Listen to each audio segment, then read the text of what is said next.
Selamat pagi guys. Volume suara sistem disetel ke 0%. Ini saya kebetulan baru selesai sholat subuh. Saya mau bikin VT ya. Gini, kemarin itu ada teman-teman yang kasih naik di salah satu grup ya. Tapi saya tidak sebut ya.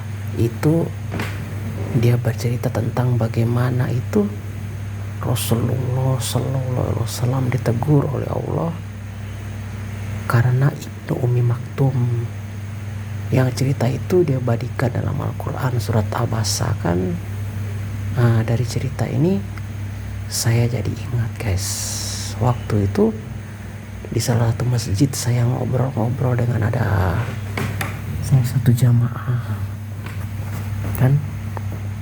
Dia saya kasih ngobrol, dia tanyakan, Van, seandainya kalau Allah takdirkan kamu lihat apa yang kamu mau minta, saya bilang saya tidak mau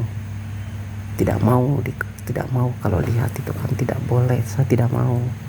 Dia tanya kenapa begini. Lingkaran merah simple all live high malming Nah, sebagai angkringan bad boy.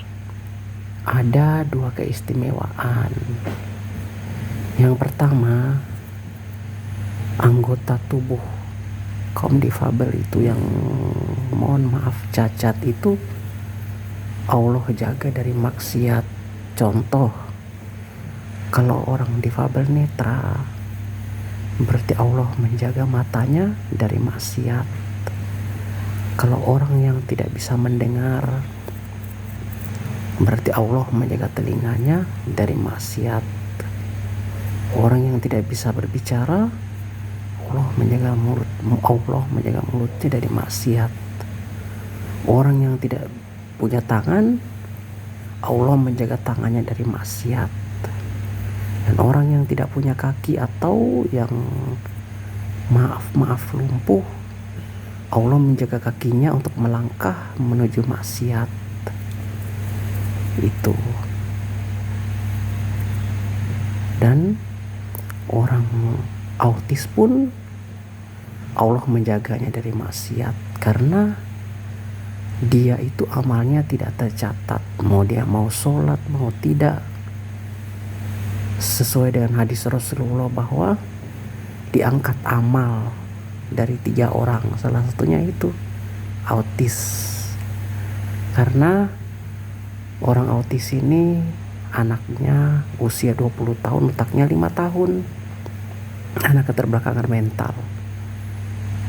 Keistimewaan kedua begini, kalau kita jualan ya, itu orang walaupun dia tidak beli barang kita tapi kita dikasih uang.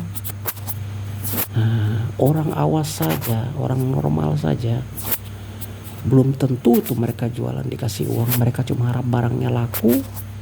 Kalau tidak laku ya sudah gitu. Bukan berarti saya meremehkan orang normal, orang awas ya, tidak. Tapi saya cuma menceritakan keistimewaan dari orang difabel, khususnya yang kalau dalam jualannya. Terus yang ketiga, keistimewaan yang ketiga, bukan 2 tapi 3 ya. Ketiga, orang difabel itu banyak yang sayang. Contoh begini, misalnya ini saya sering alami dan mungkin ada beberapa teman-teman yang alami juga. Kalau kita pergi belanja, saya pernah beli kue itu guys, misalnya kalau uang saya tuh cuman 2.000, kue cuma saya beli 1 kan, itu yang punya jualan tuh dia tambah, bisa 2 ditambah 2 ditambah 3 dan seterusnya. Kalau uangku cuma 2.000. Orang awas saja yang belanja belum tentu seperti itu. Aku punya uang cuma 1, aku dapat 1 saja ya, kayak gitu kan. Yang kedua itu ada yang sudah tolong bayarkan. Sudah ada yang bayar ini. Jalan sudah, terima kasih. Itu kan. Yang ketiga, kalau yang ini mungkin jarang ya, itu bisa orang kasih kita uang di jalan juga, dengan catatan harus jalan sendiri begitu. Itulah keistimewaannya. Jadi saya dulu kecil itu punya pemikiran begini, kami di sekolah itu ya, yang kalau autis dia tidak bikin PR, dia tidak dimarahi kan. Tapi kalau itu kena kami, mau itu difabel netra ke, rungu ke, daksa ke, dimarahi kan. Karena saya kan sekolah di SLB ABC kan, tahu persis itu. Saya pikir begini, enak ya jadi autis ya, tidak bikin tugas juga tidak dimarahi.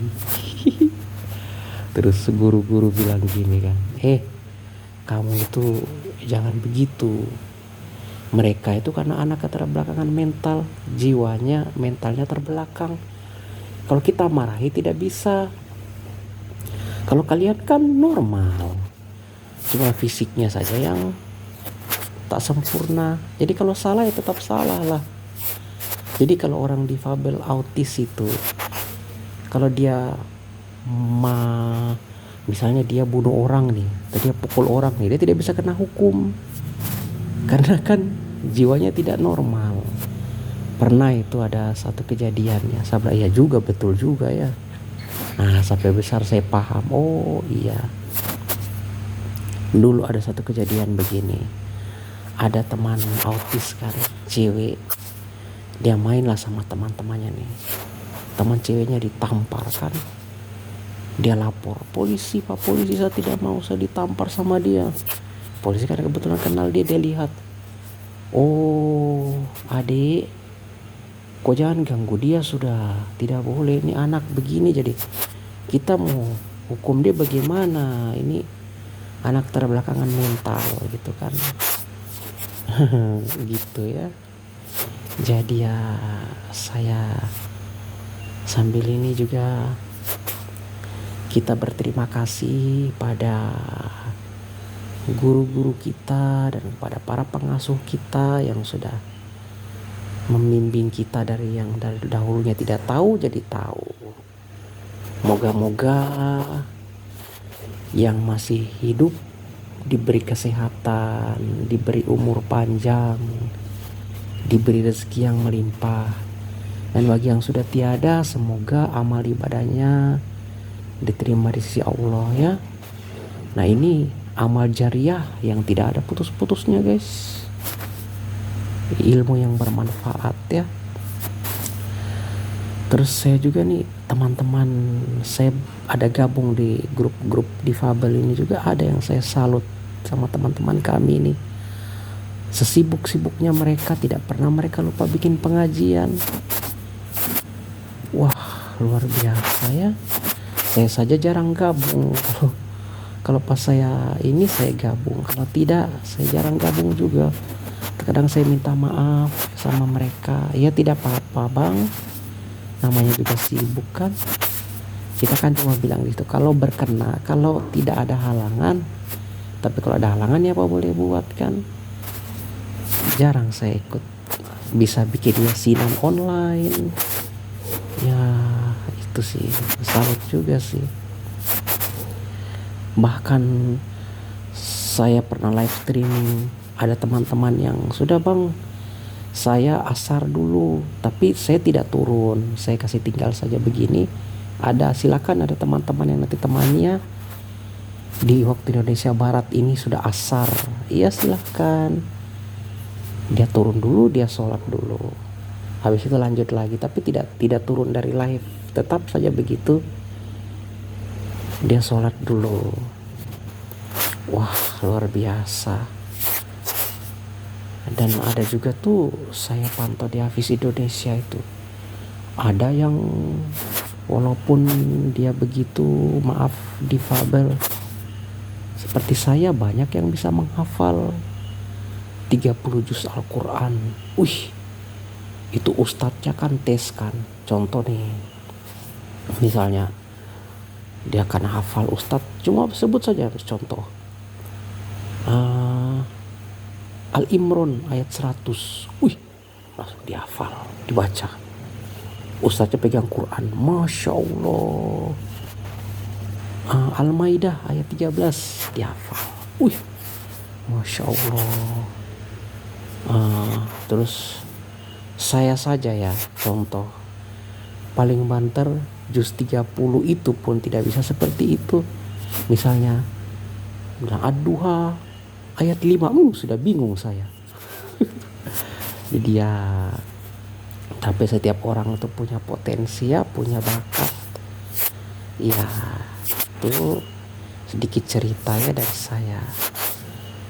Semoga teman-teman TikTok, teman-teman YouTube, teman-teman Facebook, teman-teman Instagram tidak bosan-bosan dengar suara saya ya. Kalau bosan saya minta maaf. Ya, terima kasih sudah mau mendengarkan cerita saya. Assalamualaikum, selamat pagi dan selamat menaikkan ibadah sholat subuh bagi teman-teman di Indonesia bagian timur. Pilah navigasi kembali.